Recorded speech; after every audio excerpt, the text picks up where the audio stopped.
E a gente passou, sei lá, os últimos 3 meses, no caso do São Paulo, discutindo se o Zubeldia era bom, se o Zubeldia era ruim, se o Zubeldia prestava, se o Zubeldia não prestava, fica Zubeldia, odiamos o Zubeldia. Sem lugar de fala, sempre me pareceu os dois lados muito exagerados. Né? Aqui na nossa timeline tem muito São Paulino, a maioria era a favor do Zubeldia, mas você viu um povo que achava o Zubeldia a reencarnação do, sei lá, pega um técnico ruim aí, sei lá, uma reencarnação de um técnico, do Diniz, um técnico ruim do São Paulo. E a chegada do Crespo em 3 jogos parece que apagou o Zubeldia de vez. Tudo bem, ele começou muito mal contra o Flamengo, mas não é todo sábado que pega o Flamengo, às vezes é só o Corinthians mesmo. Eu acho que a gente precisa separar um pouquinho, tá? É o seguinte, o Zubeldia, ele tinha defeitos e ele tinha aspectos positivos e negativos, mas o trabalho dele foi bastante prejudicado por conta dos desfalques, certo? O São Paulo passa por um momento muito crítico e por isso o elenco é mais enxuto. Então, o que o São Paulo fez? Ele decidiu por um time titular com média de idade alta, ou seja, é um time trintão, principalmente para ter força nas Copas e na cabeça das pessoas que planejaram o São Paulo para 2025, o São Paulo até teria fôlego para levar de uma maneira mais tranquila o Campeonato Brasileiro sem passar sustos, como foi na temporada passada. O planejamento era esse. Eu vou levar o Campeonato Brasileiro dessa forma, com esse elenco enxuto, e eu vou com tudo nas Copas, com um time titular considerado mais forte, mais reforçado. Tanto é que o Oscar veio por 3 milhões de reais. Se você olhar para o que é o São Paulo hoje, para um time que tem o FIDIC, que precisa cortar gastos, e você não tem dinheiro para fazer grandes investimentos, você destina 3 milhões de reais todos os meses para um jogador, não é compatível com aquilo que o clube pensa. Não é. Mas, como o São Paulo queria um time titular mais reforçado para as Copas, apostou nessa estratégia. E aí, quando o Zubeldia passou a perder jogadores importantes, o trabalho dele caiu muito e aí era o momento da ruptura. No São Paulo, troca de treinador, de fato, para quem diz isso, é verdade, é analgésico. Você não vai acabar com o problema, você vai acabar com aquela dor momentânea. Então, troca de treinador no São Paulo tem sido isso. Eu não me empolgo muito com a vitória de sábado, porque eu acho que esse elenco, ele, entre aspas, tá? Eu não acho que seja um elenco descompromissado, não acho que seja um elenco sem caráter, muito pelo contrário, acho que é um elenco que realmente abraça o São Paulo e as suas dificuldades.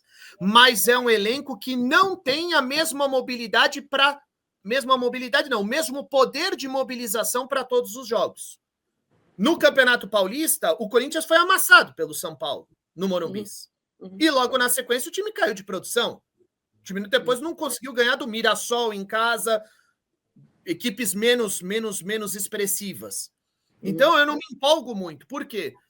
Porque a mobilização desse time para clássicos e jogos importantes é uma coisa, para a 13ª, 14ª, 15ª rodada do Campeonato Brasileiro, quando todo mundo sabe que não é prioridade, é completamente diferente. A única coisa que o Crespo, no meu entendimento, ele é melhor que o Zubeldia taticamente e ele não divide a torcida. Então tá todo mundo nesse momento com o time. Isso era muito importante. Isso precisaria acontecer de qualquer forma. Por quê? Porque eu acho que é realmente um ano muito difícil e o São Paulo tem como meta ficar na primeira divisão.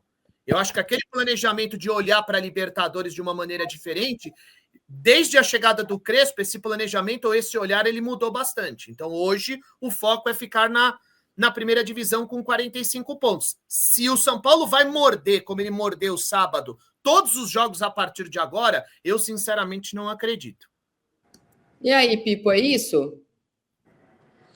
Manter o time mobilizado para um campeonato de 38 rodadas e, enfim, mobilizado a cada jogo, claro que é uma tarefa muito mais complicada. Eu acho que, eu acho, Ivan, e até outro dia, enfim, conversando com o Milton Cruz, e o evento falava sobre isso, que, para mim, a grande esperança do São Paulo está nessa fornada de garotos que subiu aí do Sub-20, né? Ou pelo menos que garotos que estão sendo lançados, meninos que venceram a Copinha e a última Copa Brasil Sub-20. Então, eu acho que São Paulo tem uma geração promissora lá na sua base. Agora, de fato, tem que ter pés no chão, não pode sair para o mercado, ficar fazendo lances aí, contratações milionárias para projetos de curto prazo. A solução do São Paulo não vai ser o curto prazo. Passar um susto ou outro, acho que está no pacote de reconstrução da saúde financeira do clube, né? O São Paulo tem que voltar a ser sustentável. Agora, eu também acho que o São Paulo trocou um técnico mais ou menos por um outro razoável e tal, não fez lá uma mudança. Enfim, você falava em analgésico. O São Paulo, para mim, ele faz. Veja, ele trata uma dor. Quando tem ele trata as suas dores com Dorflex. Enfim, o Dorflex serve para uma dorzinha, não para uma dor crônica, né? Algo mais irritante, algo mais profundo. Então, eu vejo o São Paulo agora, pelo menos com um início levemente promissor, jogou bem em Bragança, jogou bem sábado. Agora, eu também confesso para você que eu tenho muita dúvida em relação ao futuro de São Paulo em um campeonato de 38 rodadas. Já nas Copas, é aquilo que a gente viu nessas últimas 2 temporadas. São Paulo tem alguns bons jogadores, então ele consegue, de vez em quando, se mobilizar e se tornar competitivo nas Copas, como foi o ano passado, quando quase eliminou o Botafogo.